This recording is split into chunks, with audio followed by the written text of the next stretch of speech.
keep 6 feet from the floor. Refer to the manual for more tips on choosing a location. Remove the wall bracket from the back of the mini-split indoor air handler. Hold the bracket in place. Use a level to ensure it is horizontally level, then mark the screw holes with a pencil. Drill the marked holes to create a pilot hole and use appropriate sized self-tapping screws with anchors to affix the wall mounting frame. Finally, check to ensure the wall mounting frame is firmly attached by pulling on it. Now you will create a hole in the wall to allow refrigerant lines, control wires, and condensation drain tube to go outside. The hole is usually 2.5 to 3 inches. Using a hole saw bit, drill the hole, making sure to angle downward to the outside for proper condensate drainage. The wall-mounted air handler ships with the refrigerant piping on the right and the drain tube on the left, but can be configured to your particular application. In this case, we will move the condensate drain tube from the left to the right. This requires removing the outer cover of the air handler.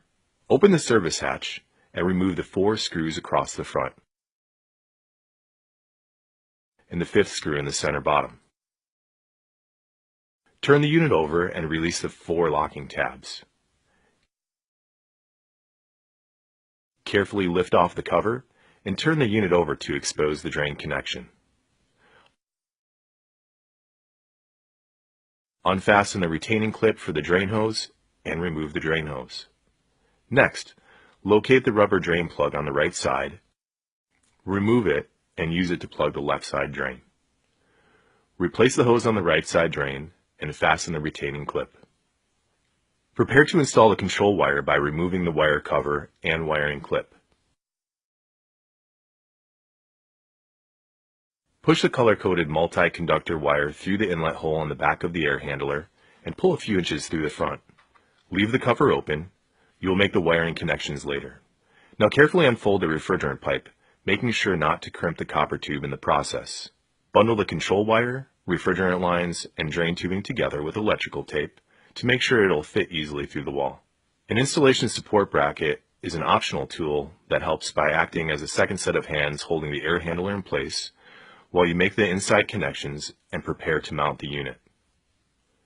Lift the unit into place and carefully pass the bundled pipes and wires through the wall opening.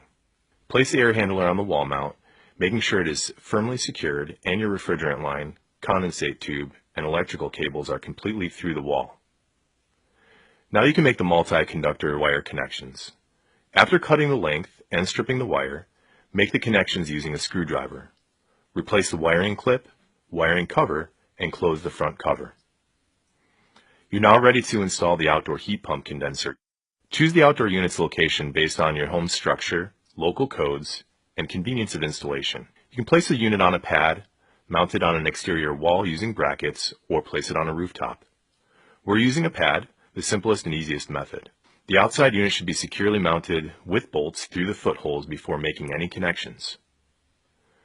With the condenser securely mounted, you can make your outside connections. The air handler unit comes pressurized with nitrogen. You will hear this harmless gas release when you remove the plug. Connect the flared copper ends of the line set to the pipe joint connected to the air handler. Using the adjustable wrench to hold the piping joint and prevent twisting, place the torque wrench on the union nut and tighten to the settings specified in the manual. Next, connect the drain hose by push fit and secure with tape.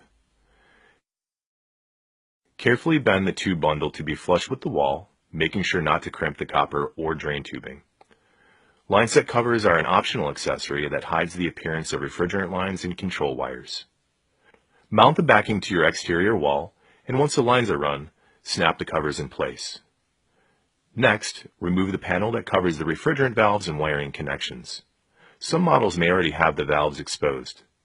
Remove the protective screw caps from the valves.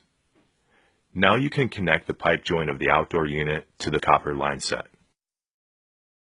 Start the union nut by hand, then use the torque wrench, tightening to the specifications in your manual. Next, connect the multi-conductor wire that is run from the indoor air handler to the associated terminals on the outdoor unit.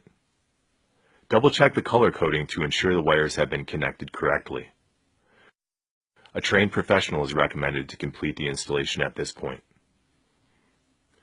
If the copper pipes are not flared already, or if you wish to cut your line set to a shorter length, you will need to use a flare tool to create a new flare connection.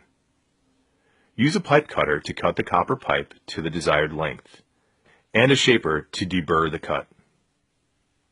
Be sure to put your union nut in place first, then insert the end of the pipe into a flare tool. Improper flaring is the main reason for refrigerant leaks. Refer to your installation manual for more detail on making proper flare connections. Make sure the flare connection is not tilted, cracked, or otherwise damaged before connecting.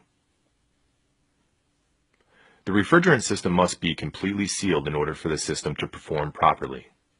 Start with a pressure test to check for leaks. Using a yellow jacket adapter will allow you to connect standard service equipment to the mini-split service ports. Use dry nitrogen and pressurize the line set and air handler to 100 to 200 psig. Then, using a soap bubble solution, spray down all of the flare joints and watch for bubbles to appear. If bubbles are present, tighten the union nut or, if necessary, reflare the copper. Next, the technician will use a vacuum pump and gauges to remove all air and moisture prior to releasing refrigerant into the lines.